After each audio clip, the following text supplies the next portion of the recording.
এই লর্ড ক্যানিংয়ের বাড়ি আসতে গেলে আপনারা কি করে আসবেন চলুন সেটা আপনাদের সঙ্গে অবশ্যই শেয়ার করব। আর এই লর্ড ক্যানিংয়ের বাড়ি আসতে গেলে আপনারা কিন্তু দুইভাবে কিন্তু আসতে পারেন। এক তো আসতে পারেন আপনি পায়ে হেঁটে, সেটিও আমি আপনাদেরকে দেখাবো। দ্বিতীয়ত দেখাবো হচ্ছে যে এই লর্ড ক্যানিংয়ের বাড়ি আসতে গেলে যদি আপনারা মনে করেন যে অটো কিংবা টোটো করে আসবেন, তো সেটাই বা কী করে আসবেন সেটাও কিন্তু আপনাদের সঙ্গে কিন্তু শেয়ার করব। তো আমি এখানে কিভাবে করে আসলাম প্রথমত আপনারা তো সেটাও জানেন না। তো চলুন ভিডিওটি স্টার্ট করা যাক এবং আপনাদেরকে দেখাই যে আপনারা কীভাবে করে এই বাড়ি অবধি কিন্তু এসে আপনারা কিন্তু পৌঁছবেন। তো চলুন ভিডিওটি স্টার্ট করা যাক।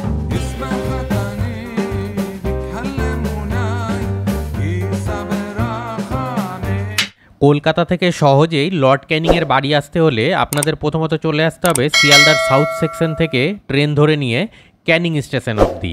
আর এই ক্যানিং স্টেশন অবধি আসতে আপনাদের শিয়ালদা থেকে লোকাল ট্রেনে ভাড়া দিতে হবে মাত্র 10 টাকা। ওইটা হচ্ছে শিয়ালদার দিক, ওদিক দিয়ে এসে নিয়ে এই এসে আপনারা পৌঁছলেন কিন্তু ক্যানিং স্টেশন। দেখতে পাচ্ছেন ট্রেন দাঁড়িয়ে রয়েছে, এটা কিন্তু শিয়ালদা অলরেডি যাচ্ছে, ঠিক আছে। আর স্টেশন থেকে এই বাইরে বেরিয়ে এসেই আপনারা কিন্তু এখানে কিন্তু টোটো পেয়ে যাবেন। এই দেখুন অনেকগুলো টোটো এখানে দাঁড়িয়ে রয়েছে। তো চলুন টোটোওয়ালাকে জিজ্ঞেস করি যে কত টাকা মতো ভাড়া নেবে লর্ড ক্যানিংয়ের বাড়ি অবধি। কারণ আপনারা চাইলে হেঁটেও যেতে পারেন, তবে আমার মনে হয় যে টোটোতে করে যাওয়াটাই ঠিক। তো দাদা এখান থেকে লর্ড ক্যানিংয়ের বাড়ির ভাড়া কত? 10 টাকা। 10 টাকা, ঠিক আছে। তো জানতেই পারলেন আপনারা 10 টাকা করে ভাড়া আছে এখান থেকে, আর আপনারা খুব ইজিলি কিন্তু টোটো এখান থেকে পেয়ে যাবেন। হ্যাঁ 10 টাকা করে তো বুঝতেই পারছেন। তাহলে চলুন যাওয়া যাক। এই ক্যানিং স্টেশন থেকে আমি রওনা দিলাম, ঠিক আছে।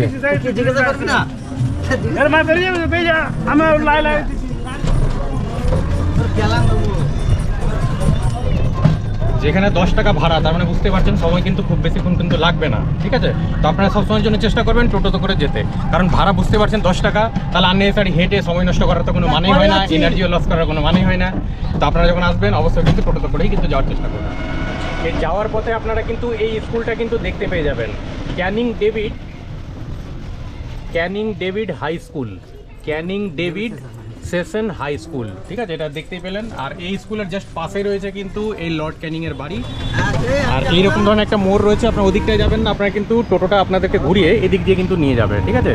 চাইলে আপনারা কিন্তু হেঁটেও যেতে পারেন। দেখুন ওই স্কুলটা জাস্ট ক্রস করার পরে পরে আপনারা কিন্তু পৌঁছে যাবেন এই লর্ড ক্যানিংয়ের বাড়ি। আর আমরা এটা একটা সাইডে অলরেডি দেখতে পাচ্ছি, চলুন সামনের দিক থেকে আপনাদেরকে এবার দেখানোর চেষ্টা করছি। আর ফাইনালি আমি এখন এসে পৌঁছে গেছি লর্ড ক্যানিংয়ের বাড়ির সিংহদুয়ারের একেবারে সম্মুখে।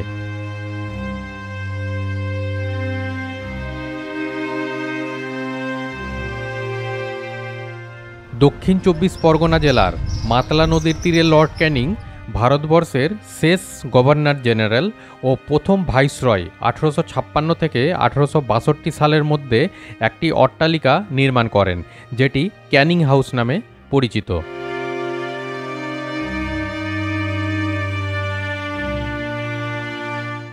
মাতলা নদীতে বন্দর তৈরির লক্ষ্যেই এই অট্টালিকা নির্মাণ করা হয়।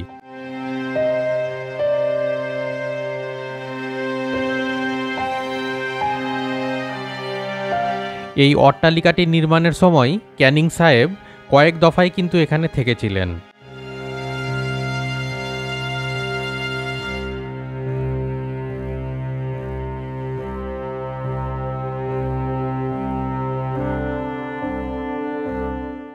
পরবর্তীকালে মাতলা নদীর নব্যতা হারানোয় ক্যানিং বন্দর প্রকল্পটি পরিত্যক্ত হয়। ইটের তৈরি দ্বিতল এই অট্টালিকাটি লম্বা বারান্দা ও খিলানযুক্ত, উপনিবেশিক স্থাপত্যের প্রভাব পরিলক্ষিত।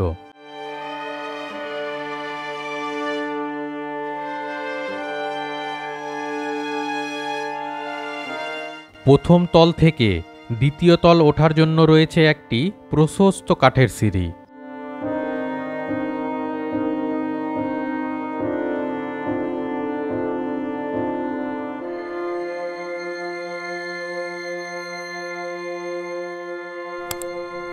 আজ থেকে প্রায় 170 বছর আগে সুন্দরবনের খুব কাছে মাতলা নদীর পাড়েই গড়ে উঠেছিল এই বিলাসবহুল বাড়িটি, যেখানে সে সময় বাস করতেন এক ব্রিটিশ দম্পতি।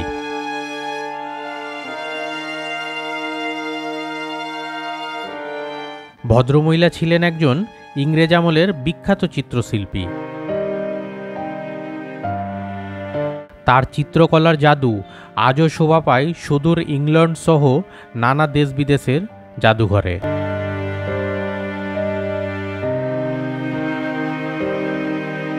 তৎকালীন সময়ে সুন্দরবনের নদীনালা, প্রাকৃতিক বৈচিত্র্য সহ গ্রাম বাংলার নানা ছবি এঁকে তিনি তার এক প্রিয় বান্ধবীকে চিঠি পাঠাতেন, আর সেই বান্ধবী হলেন খোদ রানী ভিক্টোরিয়া।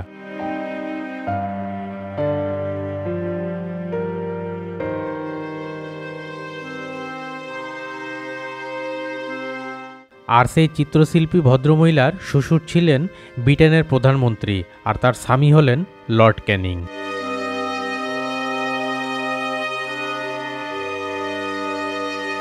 তৎকালীন সময়ের তার এই স্বাদের বাড়িটি আজ সংস্কারের অভাবে প্রায় বিলুপ্তির মুখে।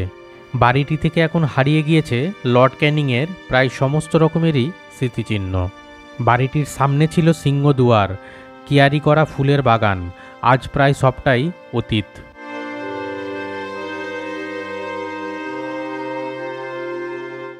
বিভিন্ন সময়ের প্রাকৃতিক দুর্যোগের ভয়াবহতায় ক্যানিংয়ের বহু বাড়ি ভেঙে পড়লেও আজ অবধি ইংরেজদের তৈরি শেষ স্মৃতিটুকু এই বাড়িটিতে মরচে পড়ে ধসে গেলেও বাড়িটি কিন্তু আজ অবধি ভেঙে পড়েনি।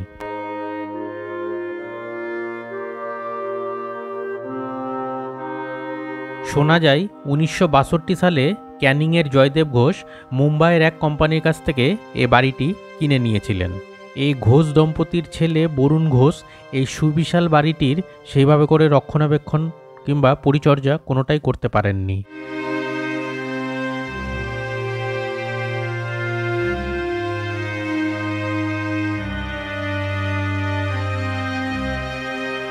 এও জানা যায় এই বিলাসবহুল বাড়িটি হোটেল তৈরি করার জন্য প্রস্তাব রেখেছিলেন অভিনেতা মিঠুন চক্রবর্তী, কিন্তু জয়দেববাবু তা বিক্রি করেননি।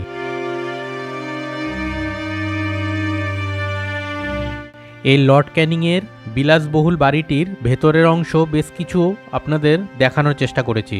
আপনারা যখন আসবেন আপনারাও কিন্তু দেখবেন, কিন্তু অতি অবশ্যই কিন্তু সাবধানতা অবলম্বন করেই দেখবেন, কারণ বাড়িটির উপর থেকে যে কোনো মুহূর্তে ধসে পড়তে পারে, তার একটা সম্ভাবনা কিন্তু রয়েছে। তাই আমি যতটুকু পেরেছি আপনাদের কিন্তু দেখানোর কিন্তু চেষ্টা করেছি।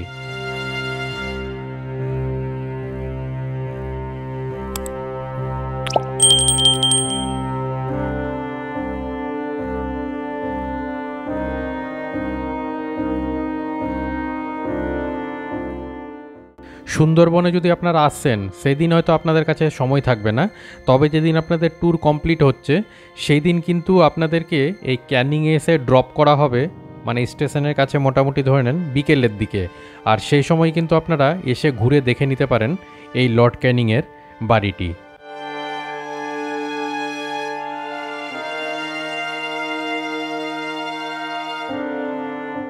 পশ্চিমবঙ্গ হেরিটেজ কমিশন 2001-এর আইন অনুযায়ী 2018 সালে এটিকে ঐতিহ্যশালী ভবনের স্বীকৃতি দিয়েছে। এই ভিডিওটি আপনাদের কেমন লাগলো? যদি ভিডিওটি আপনাদের ভালো লেগে থাকে তাহলে অবশ্যই ভিডিওটিতে একটি লাইক করবেন, কমেন্ট করবেন এবং বন্ধুদের মধ্যে অনেক শেয়ার করে বন্ধুদের কিন্তু দেখার কিন্তু সুযোগ করে দেবেন। আর যদি চ্যানেল আপনারা নতুন হয়ে থাকেন তাহলে চ্যানেলটিকে অবশ্যই সাবস্ক্রাইব করে বেল নোটিফিকেশনটিকে অল করে রাখবেন, পরবর্তী ভিডিওর নোটিফিকেশন সবার আগে আপনাদের কাছে পৌঁছানোর জন্য। আর পুরো ভিডিওটি দেখার জন্য আপনাদেরকে অসংখ্য